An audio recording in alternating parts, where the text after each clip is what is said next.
How to change video playback speed on Facebook app. It's pretty simple and a quick process, so without any further delay, let's jump right into the video.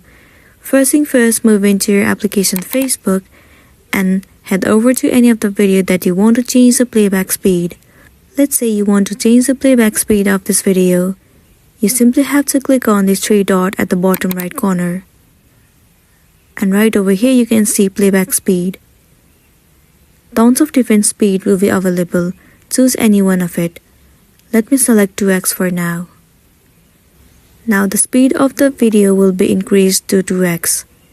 Similarly, if you want to change more, then simply go ahead and select any one of it. And there you go, the playback speed has been changed. So this is simply how you can change the playback speed on Facebook app. If this video helped you, give it a like and check out our next tutorial. Thank you.